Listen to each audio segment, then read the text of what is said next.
si Kristo. Siya di ba yung pinako sa krus? Siya di ba yung nagpagaling ng mga may sakit? Siya di ba yung nagbigay o nagbuwis ng kanyang buhay para sa lahat? You know Christ.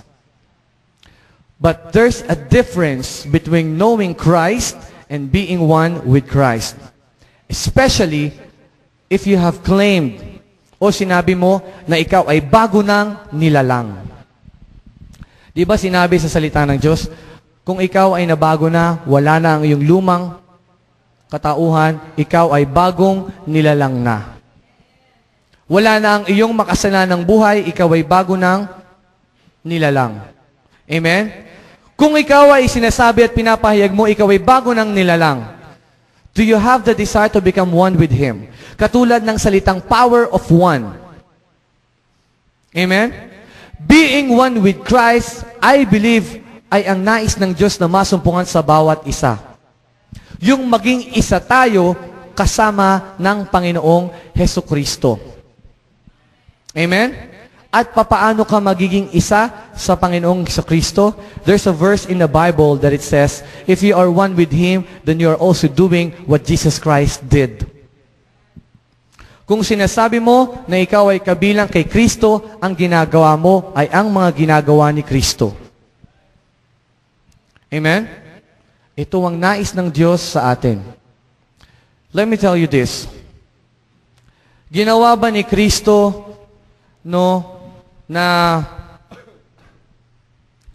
magsawalang bahala doon sa mga tao na nakikita niyang mali ang ginagawa? Isa ito. Hindi nagsawalang bahala si Kristo kapag nakikita niya na merong maling ginagawa.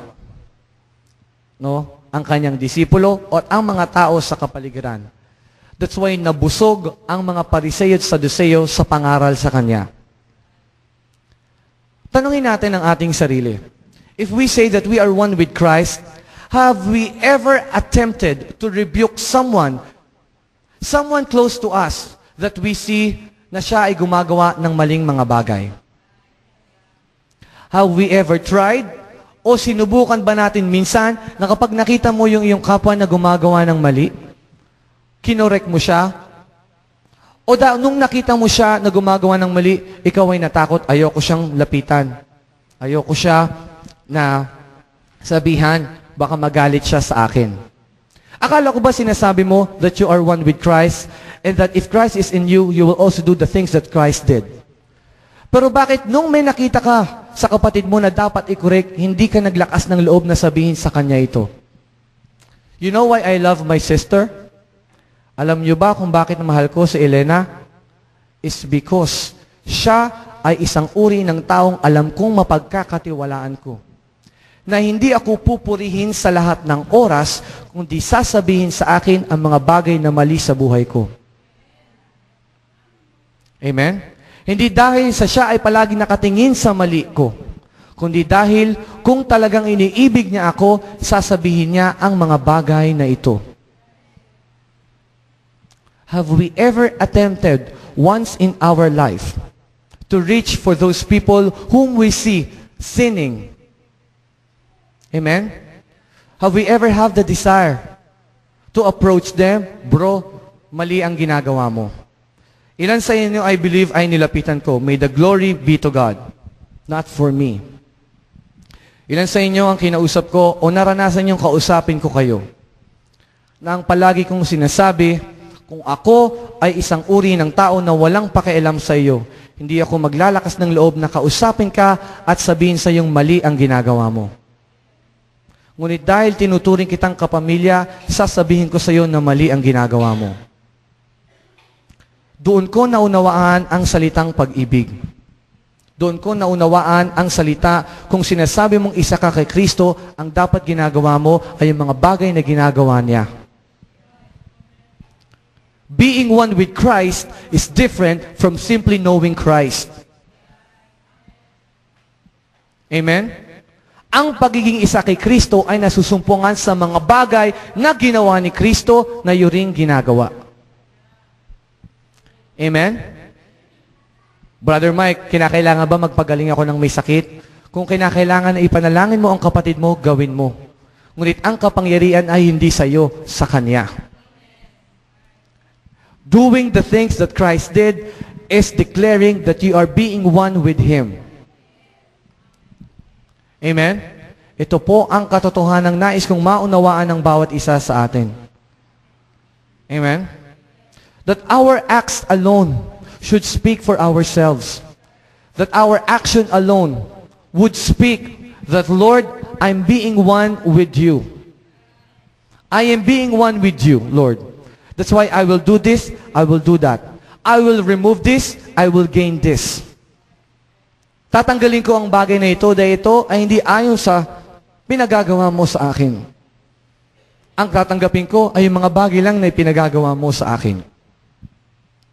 If I will give you a time to think now, kung bibigyan ko kayo ng 1 minuto para isipin ang mga bagay na inyong ginagawa o aking ginagawa na taliwas sa nais ng Diyos, ano-ano ang papasok sa isip ninyo? I'll give you 1 minute.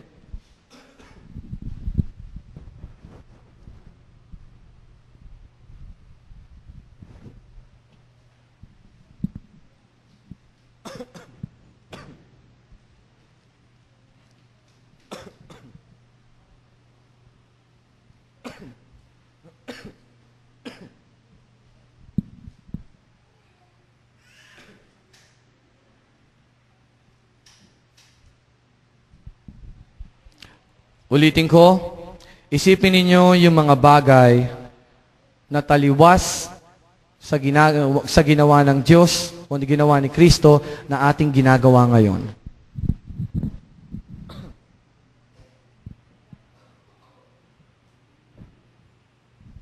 Habang iniisip niyo yan, buksan niyo yung Biblia ninyo in 1 John chapter 2 verse 6. Unang Juan chapter 2 verse 6.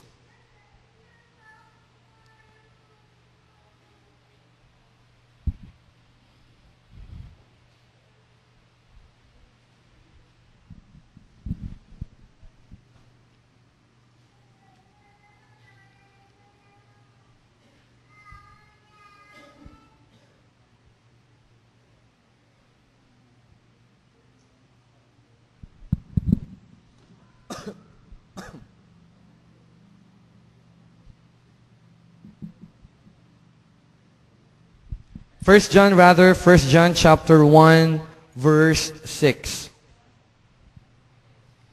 1 John chapter 1, verse 6.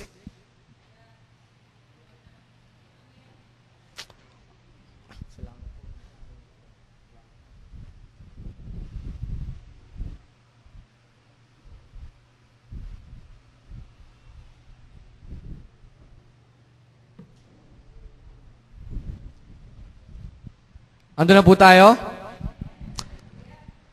Pagkatapos nating isipin yung mga bagay na ginagawa nating mali o taliwas sa nais ng Diyos, basahin natin ang isang kapahayagan o isang bagay na nais ng Diyos na matutunan natin. In 1 John chapter 1 verse 6, ang sinabi ng salita ng Diyos, kung sinasabi nating tayo'y kaisa niya, ngunit namumuhay naman sa kadiliman, nagsisinungaling tayo at hindi namumuhay sa katotohanan. Verse 7, ngunit kung namumuhay tayo sa liwanag, kung papaano siya'y nasa liwanag, tayo'y nagkakaisa at nililinis ng dugo ni Jesus na kanyang anak sa lahat ng ating kasalanan. Amen? Sabi doon, basahin natin ulit, kung sinasabi nating tayo'y kaisa niya. Sinasabi ba natin na tayo'y kaisa niya? Are we one with Him? Sabi rito, kung sinasabi nating tayo'y kaisa niya, ngunit namumuhay naman sa kadiliman. Inalala natin o inisip natin yung mga bagay na madilim o kadiliman sa buhay natin. Kanina. Mga bagay na ginagawa nating taliwas sa nais ng Diyos. Ang sabi ng kanyang salita, ngunit namumuhay naman sa kaniliman, nagsisinungaling tayo at hindi namumuhay sa katotohanan. Ngayon, kung sinasabi natin kaisa tayo ng Diyos, at yung mga naisip natin ay nananatili o nagnanais tayo na yon ay panatilihin sa ating buhay, ano daw ang tawag sa atin? Tayo'y mga sinungaling at hindi namumuhay sa katotohanan. Kaya ano ang dapat nating gawin?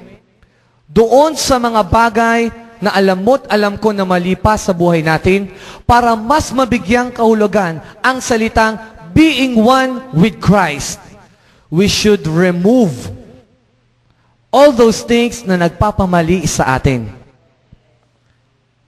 For you to become one with Him, dapat tanggalin natin ang mga kadiliman sa buhay natin. Ang salitang being one with Him ay hindi lamang umiikot doon sa katotohanang, Lord, I am one with you because I know lahat ng sinasabi mo. Hindi nabibigyang kahulugan ang pagiging isa natin sa Diyos dahil alam lang natin ang salita ng Diyos. Nabibigyang kahulugan ang pagiging isa natin sa Panginoon. No? Kapag natutunan natin na gumawang kasama siya at tanggalin ang mga bagay na madilim sa buhay natin. Amen? That you will never resist the people na nire-rebuke kayo. Na hindi nyo ire-resist yung mga tao na nagsasabing mali ang ginagawa ninyo. Yet, thank God and thank that person. Amen? No? Mas importante na pasalamatan ninyo ang Diyos o pasalamatan natin ang Diyos at ang tao na nagbigay sa atin ng salitang iyon. Bakit? Because He was used by God to remove the darkness in your life. So that you and I will become one with Him. Amen? Bakit? Balik tayo sa ipinagagawa sa atin ng ating pastor at ng ating Diyos. We will represent Him not because of our identity. We will represent Him according to who He is. Hindi natin ire-representa ang Panginoon paglabas natin sa mga komunidad na ang dala-dala natin yung identity natin. Ano yung sinasabing identity? Yung ugali mo. Amen? Yung ugali mo na mainitin ng ulo. Habang nag-share ka, no? Meron lamang kang nakita, no? Na nagkikwentuhan, katakot-takot na pang-review ang ginagawa mo. Makasalanan ka. Hindi ka nakikinig sa akin. Ikaw ay susunugin sa saan ka man pwede sunugin. Amen? Your identity is so obvious. Amen? It is not Christ who you carry, but your identity. Nakita. May share ako sa inyo, no? Ay, nako. Mayroon ako share sa inyo. Alam ko, mga matured na kayo. Alam nyo, first, siguro na-train ako. Habang ako yung nag-share ng Word of God, no? Naranasan ko na mayroong nagpapadede ng anak sa harapan ko. You know how awkward it is sa isang tao na gumagalaw sa natural? Sasabihin, ay, takpan nyo naman yan. Ano ba naman po yan? Hindi ako makapag-share ng word. Pwede nyo sabihin yon because you are moving according to the flesh. But I thank God, hindi dahil sa na-immune na lang ako. Kundi ayoko na lang pansinin. Bakit alam ko na ayokong ma-divert ang atensyon ko sa pinagagawa sa akin ng Panginoon. Because I am representing Him, not my identity. Hindi yung identity ko na madaling anong tawag doon? Ma-distract. Thank you. Hindi yung identity ko na madaling ma-distract sa lahat ng bagay. Amen?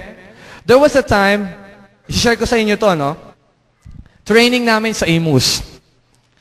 Kasama ko si Joanne, si Reggie, si Elaine, no, si Pastor, Tita Ani, sila Tita Tess yata. Ewan ko, natatandaan niyo pa po. Pinag-share kami ng salvation ni Pastor. Ang training namin doon, sasabihan ka, yung mga pilosopo, tandaan niyo po yun, pipilosopuhin ka, o paano pag pinilosopo ka? sabi ni Tita Ani, tsaka nila pastor, paano pag pinilosopo ka ng ganito? Hindi naman po ganyan. Ako na, time ko na. Sabi ko, chicken. Chicken, kasi may outline kami. Tapos yung word. Ganito po yan, mga kapatid. Kunwari, sa bahay daw kami nagsishare. Ganito po yan, ang Diyos ay mabuti. Tayo noon ay makasalanan, tapos dahil sa dugo ng Diyos, tayo ay naligtas. May sumabat. Paano kung ganito, ganyan, ganito, ganyan. Ganito po, kalmado pa si Coco Martin nung una. Ganito po yan, ganito po. Dahil ganito po ang Diyos, ito po ang Diyos. Dumami nang magsalita. Paano kung ganyan, paano ganyan? Alam mo, ang ginawa ni Coco Martin, nainis. Hindi naman po ganyan yung mga unbelievers, sobra naman po kayo. Hindi naman po sila ganyan kagrabe. Huwag naman po kayo ganyan. It turned out that it is the identity of me. It is my identity who is sharing, not Christ in me. It turned out na yung identity ko, yung ginagamit ko. Hindi ang Panginoong Jesucristo ang nangunguna sa akin. Bakit? Kung ang Panginoong Jesucristo ang nangunguna sa akin, hindi ko gagawin ang bagay na yun. Amen? Kung si Kristo ang nangunguna sa akin, sasabihin ko sa Kanya, manahimik ka lamang. Pakinggan mo ang sinasabi ng Diyos. Amen? Malamang, bigyan ako ng pagkakataon uli na gano'n, sasabihin ko sa Kanya yon. Amen? Pero dahil sa, alam niyo, tinuturuan tayo ng Diyos. Amen? Sa lahat ng ating experiences, experience ko yon. That's why kapag naaalala ko yung salitang, it is not your identity kapag lumabas ka sa komunidad, but it is Christ that you should carry. Dahil po protektahan ka ng Panginoon sa lahat ng oras. Sa pagiging mainitin ng ulo, sa pagsasalita ng hindi tama, ano pa, sa mga maling gesture, po protektahan ka niya. That's why it is not our identity, but it is Christ dapat yung nakikita sa atin. That's why mahalaga yung pagiging being one with Christ. Ang pagiging isa kay Kristo Jesus. Because He will protect us from all things. Amen? Ano yung pangalawang tanong natin? How should we prepare? Let us be one with Christ all the time. Amen? Not your identity, but Christ in you. Amen? Amen? No? Mahaba pa po ang oras ko, 10:30 pa lang. Amen? So, mahaba-haba pa po ang ating pag-uusapan. Pagod na ba kayo? Yan, salamat sa tatlong hindi pagod at sa karamihang pagod. Amen? Pagod na ba kayo? No, hindi pa po. That's good. Sige po, marami pa po tayong pag-uusapan. Salamat po. Amen. Sabi rito, no, isa pang kapamaraanan upang tayo mag-prepare. Ang aking pong ibinabahagi sa inyo, yung mga na-experience ko, hindi na-experience ng iba. No? Para tayo ay mai-prepare sa pinagagawa ng Diyos. Ano yung sinabi natin kanina? Yung unang commandment, love God with all your mind, soul, and strength. Pangalawa, love your neighbors as you love yourself. Mahalin natin ang ating kapwa. Meaning, we should be selfless. Dapat matututunan natin na yung hangarin mo ay hindi na para sa iyong sarili lamang kapakanan, kundi sa kapakanan ng ibang tao. Let me share you something that I hope would enlighten your mind, no, and your soul. Buksan natin yung ating Biblia in Mark chapter 10.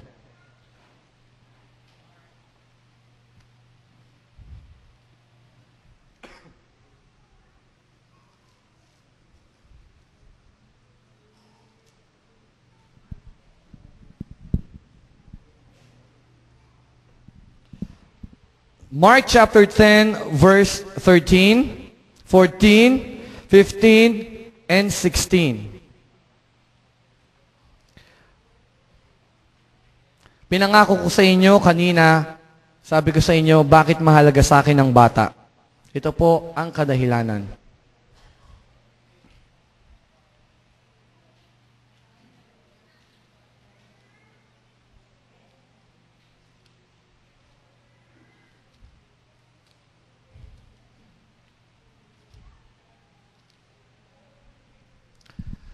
Mark chapter 10, verse 13, 14, 15, and 16. Basahin po natin sa Tagalog.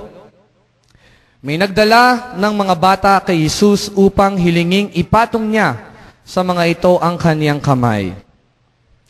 Ngunit pinagwikaan sila ng mga alagad. Nagalit si Jesus nang makita ito at sinabi sa kanila, "Pabayaan ninyong lumapit sa akin ang mga bata, huwag ninyo silang sawayin, sapagkat sa mga katulad nila, naghahari ang Diyos." Ito ang tandaan ninyo, ang sinumang hindi tumatanggap sa paghahari ng Diyos, tulad ng isang maliit na bata, ay hindi mapapabilang sa mga pinaghaharian niya. At kinalong ni Jesus ang mga bata, ipinatong ang kaniyang mga kamay sa kanila at pinagpala sila. Amen? Amen? Ba, umihina? Amen? Yes. That's good. Manatili tayong buhay at malakas. Bukay tuloy. Pati ako, nabubulol sa inyo. Manatili kayong buhay, mga kapatid, dahil mahalaga ang salitang ito. Kanina sinabi ko na mahalaga ang bata. Si Sister Abby, no? Let me use Sister Abby.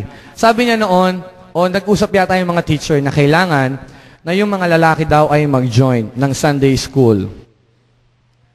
Amen? Kinakailangan na mag-join ang mga lalaki sa Sunday school. Para saan? Para maghugas ng pinggan. Amen? Napakaganda ng kautusan. Kailangan mo mag-join sa Sunday school para meron silang tagahugas. Amen? Hindi ako nag-complain. Pero ang mabait kong kapatid, sinabi ni Sarah, "Kuya, paano yan? Kaka-keyboard mo lang, mapapasma ka." I thank God for the revelation. For the wisdom. Concern, no? Concern sa akin. Pero let me share this to you. Ano ang connection nito doon sa sinabi ng Panginoon? Ang tanong ko, mahalaga ba sa Panginoong Jesucristo ang mga bata? Mahalaga. Napakahalaga sa Kanya. Sabi niya, kung sino man sa inyo na hindi tatanggapin ang kaharian ng Diyos, katulad ng isang bata, kailanman ay hindi niya ito makakamtan. Let me share to you 2 children sa Sunday school na nagpaunawa sa akin ng salitang ito. That everything that I need to learn about being selfless was taught to me by a little child. Amen? Nung ako po ay umattend ng Sunday school, may isang bata na nagdiriwang ng kaniyang kaarawan. Batang babae. Amen? Ako'y nakikinig habang ang iba ay nagwawala. Ako ay nakikinig habang nagtuturo si Teacher Elaine. Nakaupo ako sa gilid. Kalong-kalong ko, si Mark Jan at si Elijah yata. Sabi ni Teacher Elaine, let's sing happy birthday to you, hanggang sa matapos. Sinabi ni Teacher Elaine, sige, ano ang iyong birthday wish? Sinabi ni Teacher Elaine sa batang ito. Ako ay nagulat sa sinabi ng bata. Alam nyo kung ano ang sinabi ng bata? Sabi niya, ang gusto ko po ay maging born again ang aking tatay. For a little child to say that thing, kinakailangan mo ng tunay na relasyon sa Diyos. Because any child would say, gusto ko ng Barbie, gusto ko ng damit, gusto ko ng masarap na pagkain. But this child who taught me how to become selfless was used by God for me to understand na ako'y hindi nabubuhay para sa sarili ko lamang. Imagine a little child saying that revelation, ang gusto ko po ay maging born again ang aking tatay. Para sa kanya, hindi niya hinangad na magkamal ng kung ano mang pwede niyang kunin. Para sa kanya, kung meron man siyang gustong hilingin sa Diyos, hindi sa tao, sa Diyos siya humihiling. Gusto ko po na maging born again ang aking tatay. This is a testimony of my life. I have witnessed that event. Pagkarinig ko ng salitang iyon, pumikit ako at ako ay naiyak. Kunwari, sinundan ko si Elijah at si Marjan sa likod ng blackboard, pero ang ginawa ko, nagpunas ako ng luha. Napakahalaga sa akin ng pagkakataon na iyon. That's why ang Sunday school natin, dalangin ko na magabayan ng tama. And I hope and I believe na nagagabayan sila ng tama. Because for someone to say that word, kinakailangan merong na-invest na buhay sa batang iyon. That's why we should thank God. It's because we are moving in the right path. Amen? Just imagine a child teaching me how to become selfless. That's why para sa akin, doon ko lubos na nauunawaan ang sinabi ng salita ng Diyos. Kung hindi mo tatanggapin ang kaharian ng Diyos bilang o katulad ng isang bata, hindi mo yon makakamtan. Dahil sa daming alam ng mga tao, nakakalimutan natin na para sa Panginoon, espesyal ang ugali ng isang bata. Selfless. Amen? Ang iniisip ay ang kapakanan ng karamihan o ng iba kaysa sa sarili. The same day, isang bata ulit ang nagpaunawa sa akin kung papaano maging humble. Dahil nga sa inutusan ni Sister Abby si Coco Martin na maghugas ng pinggan, ginampanan ko ang aking tungkulin. Amen?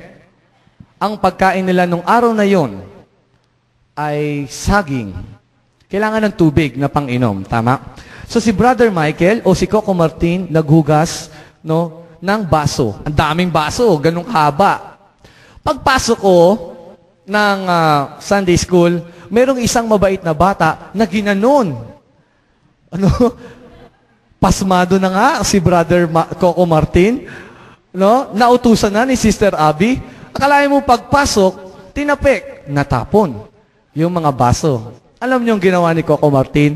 Sabi ko, halika rito sa labas. Sabi ko sa kanya, halika rito, mabait na bata. Sabi ko, inaya ko siya. Bago siya lumabas, umiiyak na siya. Bakit? Kasi napahiya. Siyempre, alam niya, napapagalitan ko siya. Pero no doubt about it, mahal na mahal ko ang batang yun. Habang lumalabas kami at binitbit ko siya palabas, andun siya nakatayo sa may CR, ako nakaupo sa kanya, pinakita ko sa kanya yung baso. Sabi ko sa kanya, why did you do that? Bakit mo ginawa ang bagay na yon? He never answered. He only cried. He cried and cried and cried. And then ang sabi ko sa kanya, ayoko na lumaki ka ng mali. Ayoko na gagawin mo ang bagay na yan. Dahil merong ibang iinom sa baso na ito, at yan ay pinagpaguran. Iyak siya. Iyak siya ng iyak. Iyak siya ng iyak, patuloy at patuloy lang. Hindi ko makakalimutan yung binigay sa aking word ng Santong Espiritu. Sabi ko doon sa bata na, it's hard for me to look at him crying. Dahil ako niya sasaktan. Na hirap siyang umiiyak. Umiiyak siya sa harapan ko. Sabi ko sa kanya, I don't want you to grow bad. Ayokong lumaki ka ng mali. Hindi kita pinapagalitan dahil ako'y galit sa iyo. Pinapagalitan kita dahil mahal kita. Inaya ko siya sa loob ng CR. Hindi para buhusan ng tubig. Amen. Huwag kayong mag-isip ng mali. Nakikita ko mga isip ninyo, ano kayang ginawa ni Brother Mike? Tinuktukan kaya ng tabo? Hindi ko po ginawa yon. Nilublub kaya niya, hindi ko po ginawa yon. Sabi ko sa kanya ganito, kunin mo ito, tulungan mo ako. Kunin mo yung baso, o kunin mo yung tabo, ikaw ang mag-pour out ng tubig, ako ang maglilinis. Huminto siya, tapos, natapos kami. Sabi ko sa kanya, ayoko nang gagawin mo ulit ang bagay na yan.